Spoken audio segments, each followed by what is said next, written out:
Hello everyone, मैं doctor Girish Mishra entry of के official YouTube channel पर आप सभी का स्वागत करता हूं। हम लोग का फ्रीडम चैलेंज चल रहा था और फ्रीडम चैलेंज का आज 5वां दिन है। इस 5वें दिन में आपको आज भी जैसे पहले के चारों फ्रीडम चैलेंज में आपको 5 बार फ्रीडम फाइटर्स के बारे में बता रहे थे, तो आज भी आपको इस आखिरी एपिसोड में 5वें एपिसोड में आपको 5 स्वतंत्रता संग्राम सेनानियों के बारे में हम लोग बातचीत करेंगे। और कल इसके ऊपर एक मेगा क्विज इस पर है और इसी के विजेताओं को ढेर सारे इनाम मिलने जा रहे हैं। अब तक जो हमने 4 एपिसोड्स में अलग अलग जो 20 फ्रीडम फाइटर्स के बारे में देखा, तो वो लोग बेसिकली एक राजनीतिक रूप से आंदोलन चला रहे थे, एक वैचारिक एक बौद्धिक आंदोलन चला रहे थे। आज हम लोग जिन स्वतंत्रता संग्राम सेनानियों की बात करेंगे, तो उन लोगों ने केवल राजनीतिक रूप से नहीं हथियार उठाए। तो ये जो आंदोलन चला ये एक हिंसक था और इसको क्रांतिकारी मूवमेंट भी कहा जाता है, रिवोल्यूशनरी मूवमेंट। तो हमारा जो भारत आज़ाद हुआ, जो स्वतंत्र हुआ, तो इसकी स्वतंत्रता में केवल और केवल राजनीतिक आंदोलन की नहीं, क्रांतिकारियों की भी बहुत बड़ी भूमिका थी।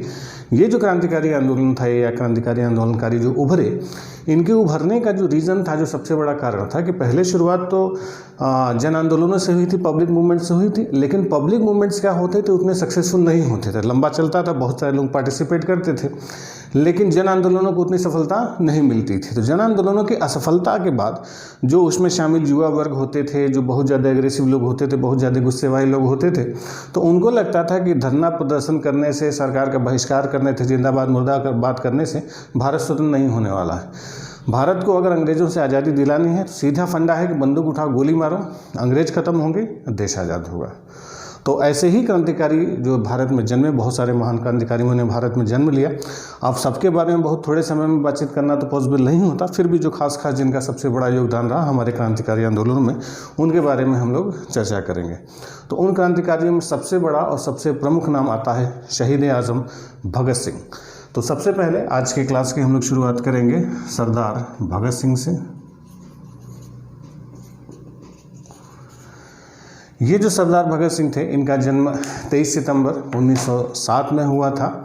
बंगा गांव है, लायलपुर डिस्ट्रिक्ट, अब पहले पंजाब में पड़ता था, पाकिस्तानी पंजाब में इससे चला गया है। ये जो सरदार भगत सिंह थे, ये बचपन में ही पढ़ने लिखने में बड़े कुशाग्र थे, बहुत तेज तर्रार थे और इनके परिवार में भी राजनीतिक आंदोलनों से प्रेरित इनके पिताजी थे, वो भी राजनीतिक आंदोलनों में भाग लिया करते थे।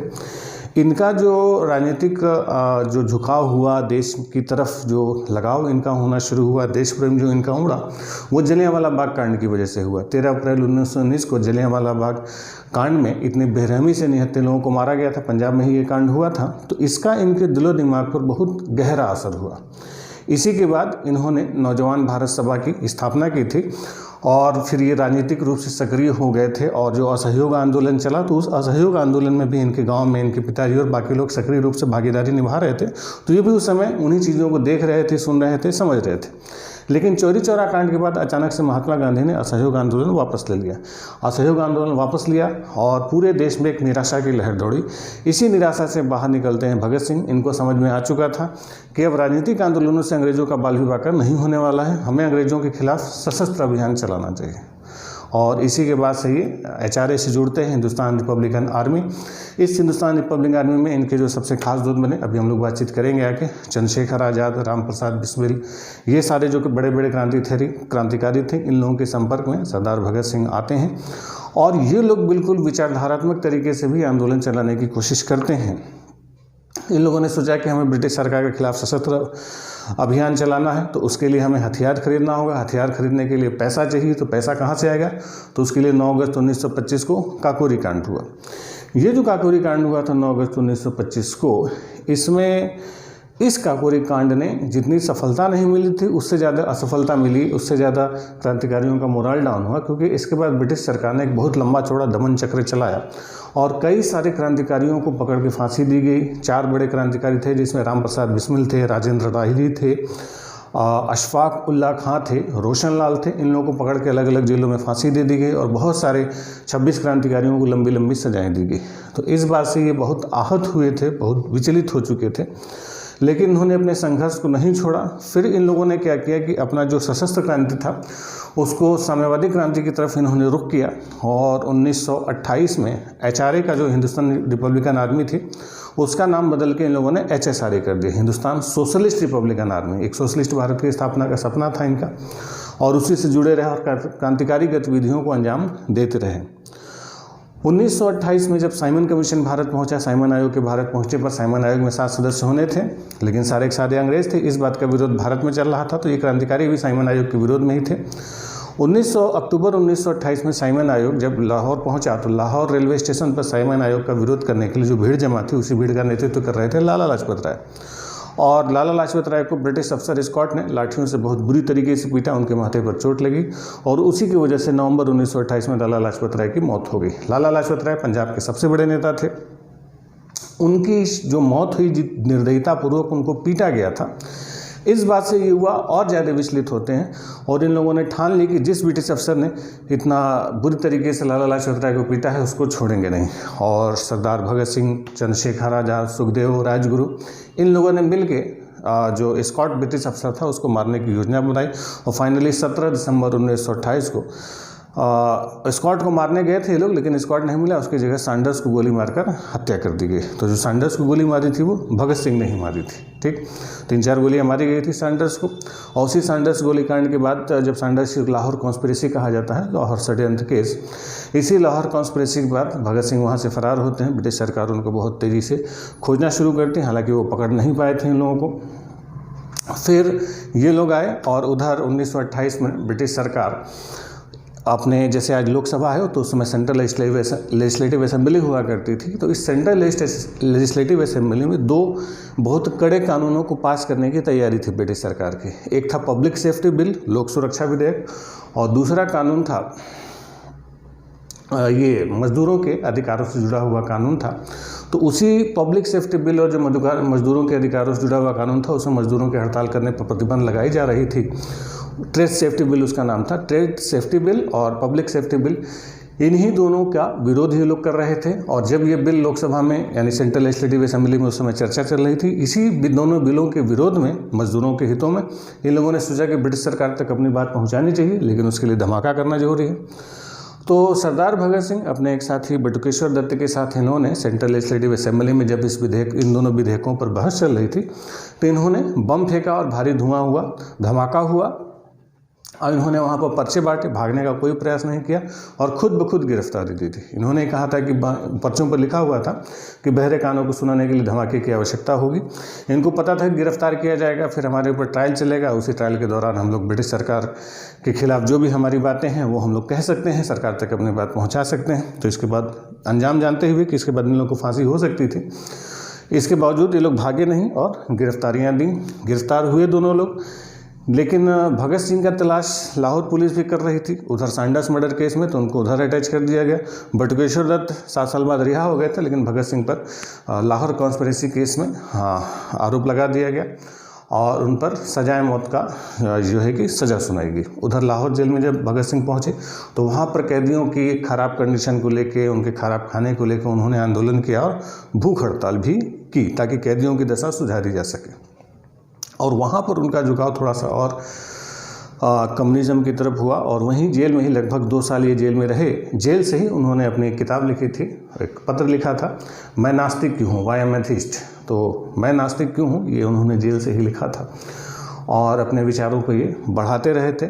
और जब इनकी गिरफ्तारी हुई और फाइनली इनकी जो सज़ा थी, फांसी की सज़ा मुकर्रर की गई 24 मार्च 1931 को इनको फांसी होनी थी।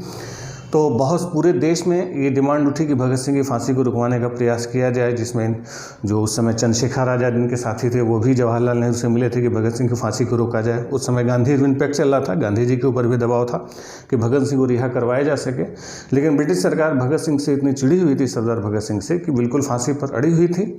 और इससे पहले लोग ज़्यादा विरोध करें, 24 मार्च को फांसी होनी थी, फांसी एक दिन पहले दे दी गई, 23 मार्च की शाम को। जनरली फांसी भोर में दिया जाता है, इन्हें शाम में ही दे दी गई थी। शाम को लगभग 7:33 के आसपास का समय था 23 मार्च को। और अंतिम समय में इनको बताया गया कि आपको फांसी होने वाली है, इनकी आखिरी पूछा पूछेगी। तो उस समय वो लेनिन की जीवनी पढ़ रहे थे, लेनिन जो रशिया का था, और लास्ट टाइम उन्होंने यही कहा कि अब एक क्रांतिकारी एक दूसरे क्रांतिकारी से मिल रहा है, थोड़ा सा मिल लेने दीजिए। तो एक लेनिन की जीवनी उन्होंने अंतिम समय में पढ़ी और उसके बाद हंसते हुए फांसी के तख्ते पर ये झूल गए। तो जब 23 मार्च को इनको फांसी हुई तो पूरे पंजाब में एक ब्रिटिश सरकार के खिलाफ एक अविश्वास की लहर दौड़ी, लोगों के अंदर गुस्सा आया सरकार के खिलाफ। और लोगों का गुस्सा इतना ज़्यादा बढ़ चुका था कि उस समय तक गांधी जी का क्रेज बहुत बढ़िया था देश में। 1931 में जब कराची सेशन में गांधी जी भाग लेने जा रहे थे तो कई सारे युवकों ने गांधी जी की भी हत्या का प्रयास किया। गांधी जी की कार पर बम फेंका गया। इन लोगों का कहना था कि गांधी जी की वजह से भगत सिंह को फांसी हुई थी, गांधी जी भगत सिंह को बचा नहीं पाए। तो ये उस समय भगत सिंह का क्रेज था कि गांधी जी जो पहले हीरो बन रहे थे वो भी विलेन हो गए थे। ठीक, तो ये एक क्रेज बताता है सरदार भगत सिंह का। तो इनका युवाओं में एक ज़बरदस्त क्रेज बन चुका था और आज भी हमारे युवाओं को प्रेरणा देते हैं सरदार भगत सिंह। ठीक, दूसरे इन्हीं के समय के एक और बड़े क्रांतिकारी थे चंद्रशेखर आज़ाद।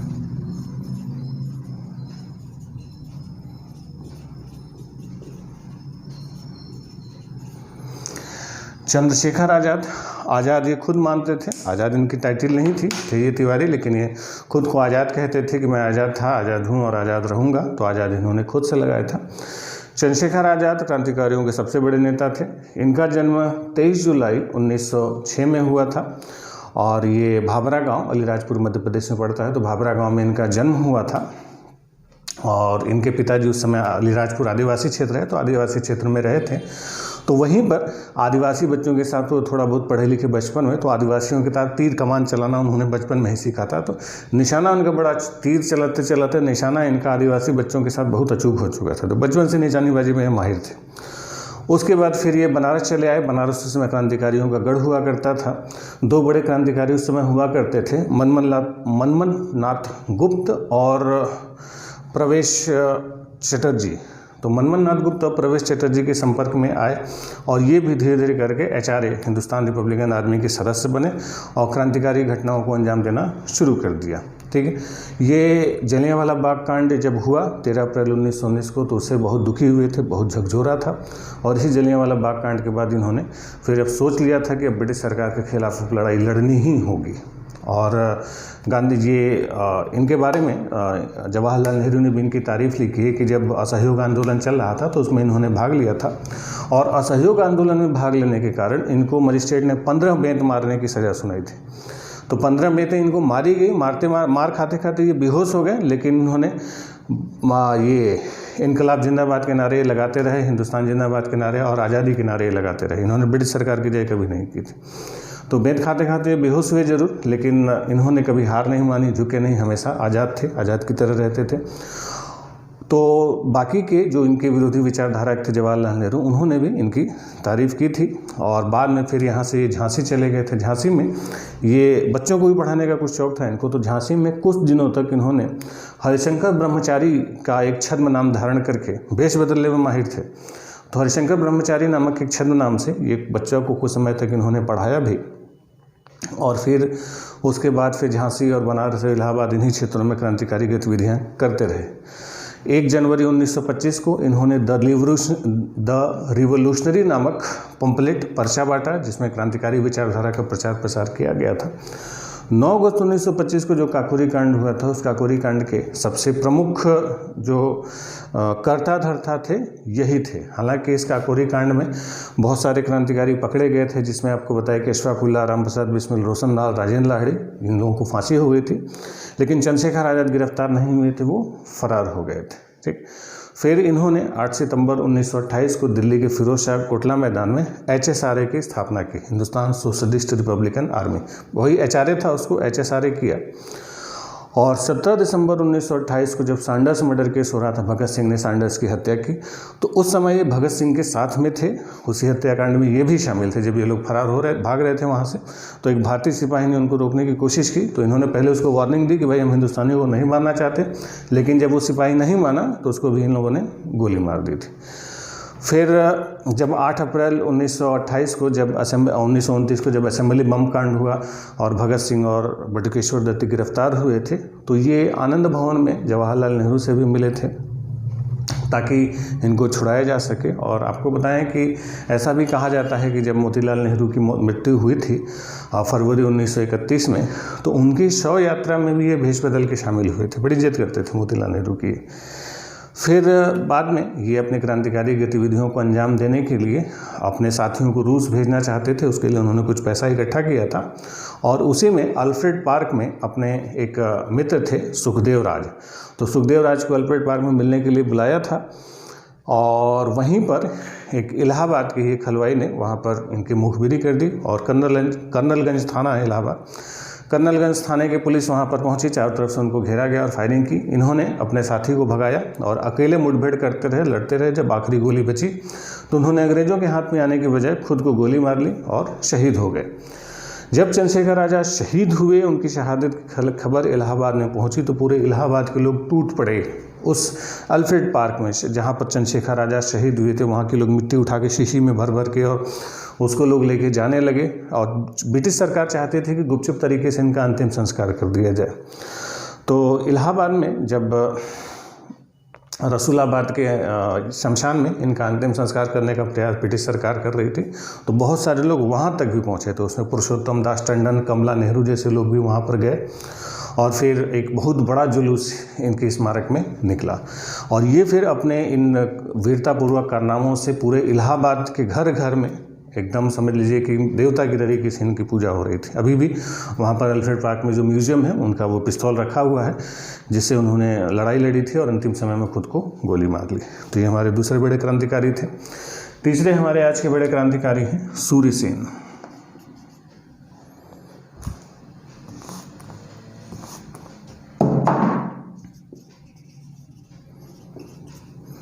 सूर्यसेन जो थे, ये इनका जो जन्म था ये 29 मार्च 1894 में हुआ था। ये चटगांव के निवासी थे और एक पेशे से ये टीचर थे। इनको इनके जो शिष्य थे वो मास्टरदा बुलाते थे, मास्टरदा के नाम से इनको बुलाया जाता था। और ये भी क्रांतिकारी विचारधारा के पोषक थे, बहुत बड़े क्रांतिकारी थे। इन्होंने अपने छात्रों के अंदर क्रांति की बिल्कुल जो अलग जगह के रखी थी और इन्होंने ये अनुशीलन समिति से भी बहुत लंबे समय तक जुड़े रहे। और इन्होंने अपनी एक आर्मी बनाई थी अलग से, इंडियन रिपब्लिकन आर्मी, बहुत गुप्त तरीके से बनाई थी।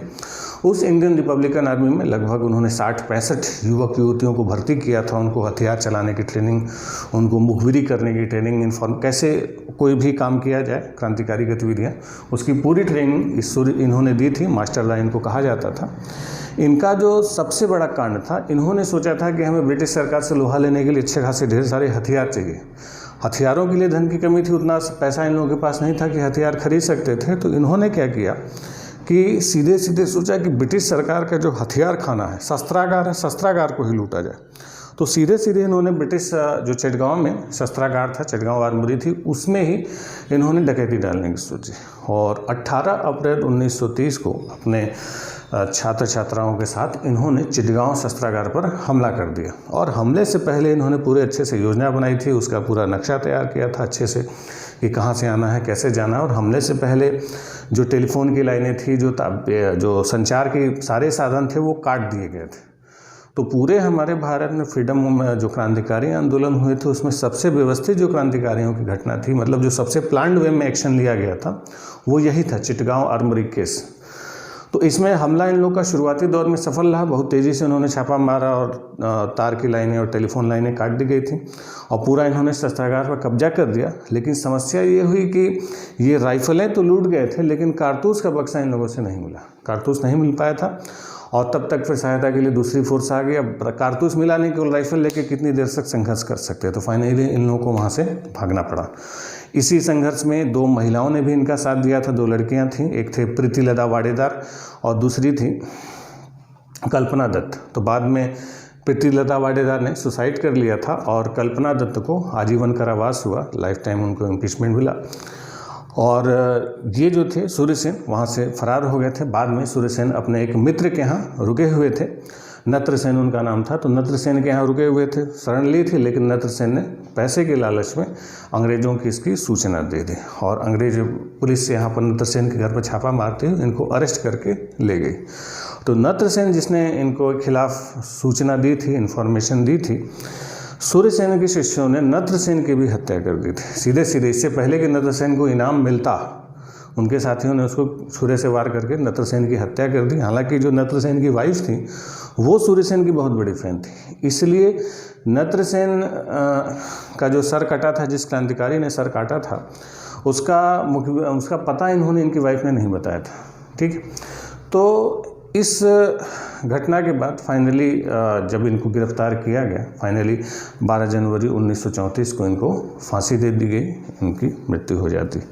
तो ये भी शहीद हुए थे, ज़्यादातर क्रांतिकारी हमारे शहीद हुए थे।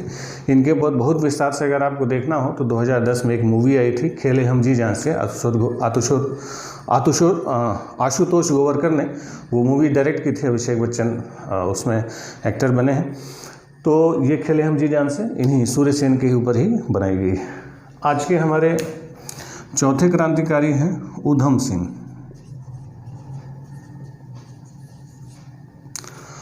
ऊधम सिंह पंजाब से थे। इनका जन्म 26 दिसंबर 1899 में हुआ था।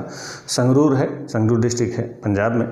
जन्म के बाद ही इनके ऊपर विपत्तियों का पहाड़ टूट पड़ता है और बचपन में ही इनके माता पिता दोनों लोगों का देहांत हो गया था। माता पिता दोनों लोग गुजर चुके थे, ये और केवल इनके बड़े भाई थे। फिर इनका जो पालन पोषण था अनाथालय में हुआ था, अनाथालय में ये पले बड़े थे। 13 अप्रैल 1919 को जो जलियांवाला बाग कांड हुआ था, जलियांवाला बाग ट्रेजेडी हुई थी, उसके ये प्रत्यक्षदर्शी थे। इन्होंने अपनी आंखों के सामने देखा था कि किस तरीके से बुरी तरीके से घेर के मारा गया था। लगभग 1200 निहत्थे लोगों को, औरतें, बूढ़े, बच्चे, जो लोग भी मेला देखने गए थे, उसमें जनरल डायर ने गोली चलवाई दी थी। और उसकी पूरी जिम्मेदारी उस समय जो पंजाब का गवर्नर था माइकल ओडायर, उसी ने ये सारी मार्शल लॉ लगाया था और उसी की वजह से ये सारा कांड हुआ था। तो इनके अंदर इस प्रतिशोध की ज्वाला धधक रही थी कि कैसे उस माइकल ओडायर को हम मार दें। लेकिन उस समय छोटे थे, लेकिन अंत तक ये सोचते रहे कि उसी को उन्होंने टारगेट बनाया हुआ था। बाद में माइकल ओडायर वापस लौट गया, इसका रिटायर होकर चला गया लंदन। ये उसका पीछा लंदन न करते हैं, पहले लंदन पहुंचने के लिए अमेरिका और बाकी देशों में गए। फाइनली 1934, सोचिए 1919 में कांड हुआ था, 1934 में ये लंदन पहुँचते हैं। और लंदन में 9 एल्डर एस्टेट के कॉमर्शियल रोड पर इन्होंने घर किराए पर लिया, वहीं पर रहना शुरू किया। वहीं पर 6 गोली वाली रिवॉल्वर, जो रिवॉल्वर आती है 6 गोलियाँ होती, 6 गोली वाली रिवॉल्वर खरीदी, एक कार खरीदी। और वो उसी जो माइकल ओडायर था, उसी के जो पंजाब का गवर्नर था जिसके समय जलियांवाला बाग कांड हुआ था, उसी के आसपास वो मंडराते रहे थे। इनको मौका नहीं मिल रहा था। मौका इनको मिला फाइनली 13 मार्च को। 13 मार्च 1940 में रॉयल सेंट्रल एशियन सोसाइटी की बैठक चल रही थी लंदन में, कॉक्सटन हॉल में। तो जो रॉयल सेंट्रल एशियन सोसाइटी की कॉक्सटन हॉल में बैठक चल रही थी, उसी बैठक में ये अपने रिवॉल्वर लेके जाते हैं। और रिवॉल्वर के लिए उन्होंने क्या किया था, बहुत मोटी सी किताब ली थी और उस मोटी सी किताब के जो पन्ने थे, इस डिज़ाइन से उन्होंने काटे थे कि उसमें रिवॉल्वर उनकी फिट हो जाए। तो किताब के अंदर पन्ने काट के रिवॉल्वर फिट करके ये लेके गए थे ऊधम सिंह। और वहीं पर उन्होंने सीधे 3 फायर किए, जिसमें 2 गोली माइकल ओडायर को लगी और माइकल ओडायर वहीं पर मर जाता है, उसकी मौत हो जाती है। इनको पकड़ा गया और ये भागने की कोशिश भी इन्होंने की। हालांकि धमाका हुआ जब तो भगदड़ मची, चाहते तो ये भाग सकते थे, लेकिन ये भागे नहीं। और इनको पकड़ के 31 जुलाई 1940 को पेंटनविले जेल में लंदन में ही फांसी दे दी गई। तो सोचिए, कांड हुआ था 1919 में और बदला लिया था इन्होंने 21 साल बाद 1940 में। तो इतना गुस्सा उनके अंदर था, उस गुस्से को उन्होंने 21 साल तक अपने अंदर दफन करके रखा था। और 21 साल बाद जब ही मौका मिला तभी बदला लिया और उस माइकल ओडायर को गोली मारी। तो ऐसे वीर सपूत क्रांतिकारी हमारे देश में हुए। अगले हमारे 5वें क्रांतिकारी, और 5वें क्रांतिकारी जो थे वो थे नेताजी सुभाष चंद्र बोस। अब ये नेताजी सुभाष चंद्र बोस ये राजनीति से भी जुड़े थे और हथियारबंद क्रांति से भी जुड़े हुए थे। नेताजी सुभाष चंद्र बोस का जन्म 23 जनवरी 1897 में हुआ था, कटक में हुआ था। इनके पिताजी राय बहादुर उनको टाइटल दी गई थी, राय बहादुर जानकीनाथ बोस थे। और इनको पिताजी चाहते थे कि ICS की परीक्षा ये पास करें और इनकी जो प्रारंभिक शिक्षा दीक्षा भी कलकत्ता में हुई थी। तो कलकत्ता यूनिवर्सिटी से इन्होंने ग्रेजुएशन किया था, BA ऑनर्स किया था। और उस समय कलकत्ता यूनिवर्सिटी में जब इन्होंने BA ऑनर्स किया तो उस साल इनका 2nd रैंक आया था, दूसरे स्थान पर थे। फिर बाद में इनके पिताजी चाहते थे कि ICS बने, तो सितंबर 1919 में ये लंदन गए और 1920 में ICS की परीक्षा, जैसे आज IAS होता है तो उस समय इंडियन सिविल सर्विसेज होता था, ICS। तो ICS की परीक्षा में ये बैठते हैं और ऑल ओवर इनकी जो रैंक आई थी ये 4थी रैंक आई थी, यानी टॉप 4 में शामिल थे। बहुत तेज़ तर्रार थे पढ़ने में। और लंदन में ही जब इन्हें परीक्षा पास हुई, इन्हें नियुक्ति मिली। लेकिन ये क्योंकि देश की सेवा करना चाहते थे, इन्होंने अपने घर वालों को लिखा। CR दास इनके राजनीतिक गुरु थे, CR दास से भी बातचीत की और इन्होंने कहा कि हम ICS की परीक्षा पास तो कर चुके हैं, लेकिन उस समय भारत में असहयोग आंदोलन चलने वाला था, नॉन कोऑपरेशन का माहौल बना हुआ था। तो उसी असहयोग आंदोलन की वजह से इन्होंने आंदोलन में राजनीतिक रूप से अपने आप को शामिल करने को लेके कि हमें आंदोलन करना है, ICS बन जाएंगे तो अंग्रेज़ों के गुलाम बन जाएंगे। तो उस गुलामी से इन्होंने रिज़ाइन किया और ICS की पद से सिलेक्ट होने के बाद रिज़ाइन किया। उसके बाद रिज़ाइन करके वो 1920 में भारत लौटते हैं और भारत लौट के CR दास और रविन्द्रनाथ टैगोर की सलाह पर इन्होंने गांधी जी से मुलाकात की। 20 जुलाई 1921 ये तारीख थी कि जब सुभाष चंद्र बोस महात्मा गांधी से मिलते हैं बॉम्बे में। गांधी जी उनको सलाह देते हैं CR दास के साथ कि आप बंगाल जाइए और बंगाल में जाके अपना आंदोलन जारी रखिए। तो वहाँ पर बंगाल में ये आंदोलन करते हैं और वहाँ पर कलकत्ता के मेयर भी चुने जाते हैं। लेकिन उस दौरान कई बार असहयोग आंदोलन के दौरान ही और बंगाल के मेयर चुने जाने के दौरान कई बार इनको ब्रिटिश सरकार से टक्कर लेनी पड़ी थी और जेल यात्रा इनको करनी पड़ी। उसी दौर में उनकी सेहत खराब हुई और फाइनली इनको 1933 से 1936 के बीच यूरोप में रहना पड़ा था। ये यूरोप चले गए थे ऑस्ट्रिया में, और वहीं ऑस्ट्रिया में 1934 में 1934 में एमिली शेंकल एक ऑस्ट्रियन थी।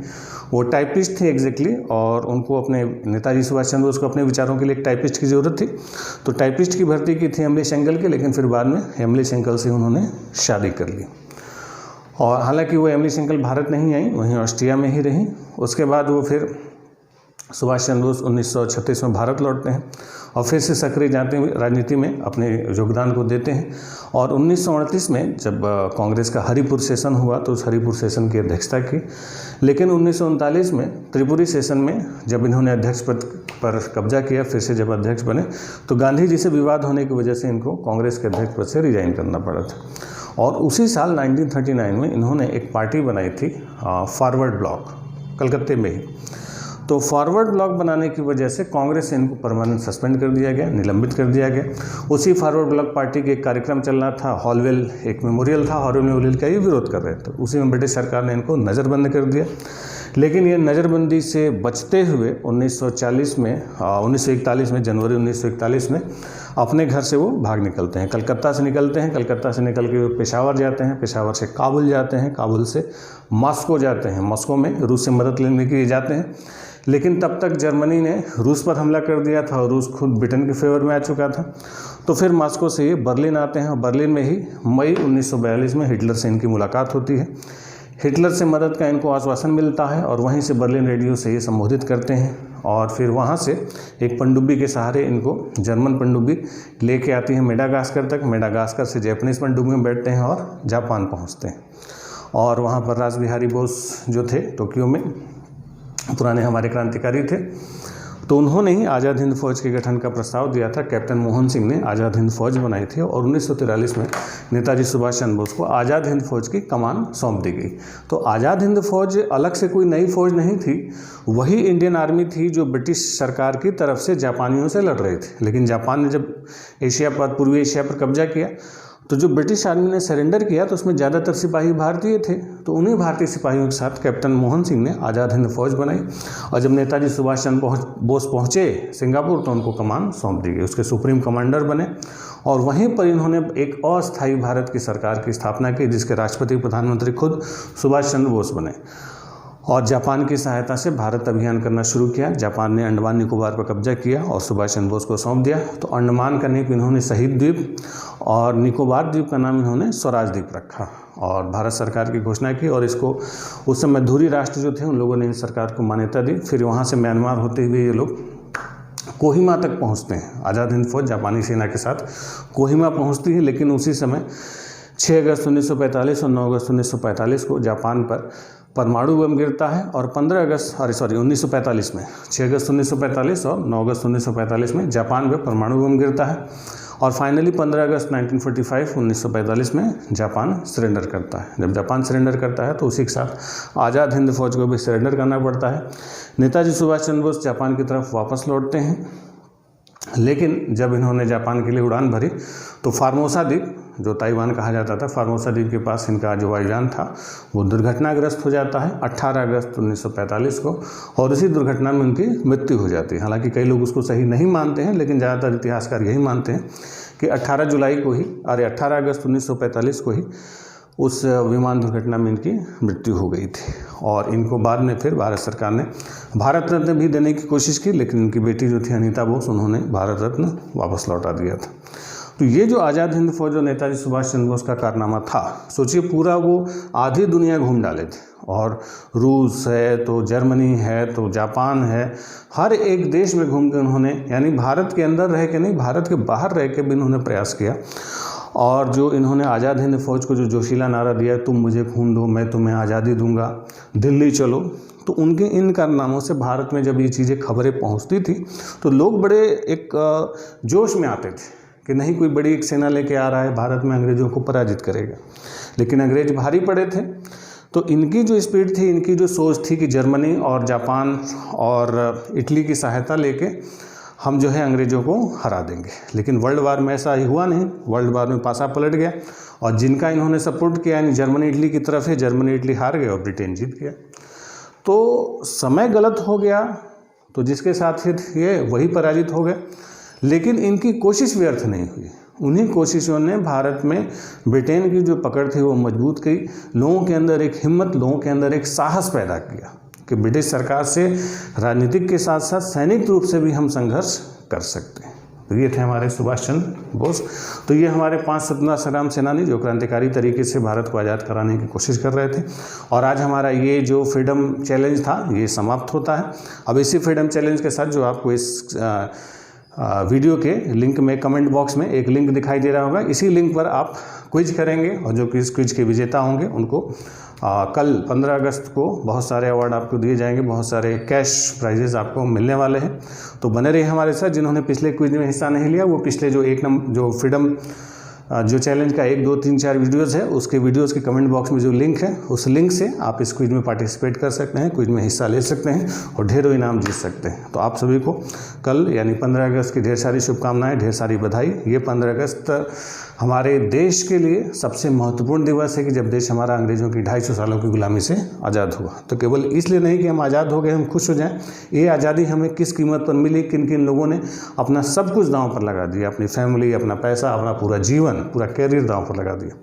उन लोगों के बारे में जानें, समझें और इन्हीं स्मृतियों को हम अपने साथ सजोएं ताकि आने वाला भारत बहुत अच्छा बन सके। इन लोगों की जो बलिदान है वो व्यर्थ न करें और इस देश को अच्छा बनाने की कोशिश करें।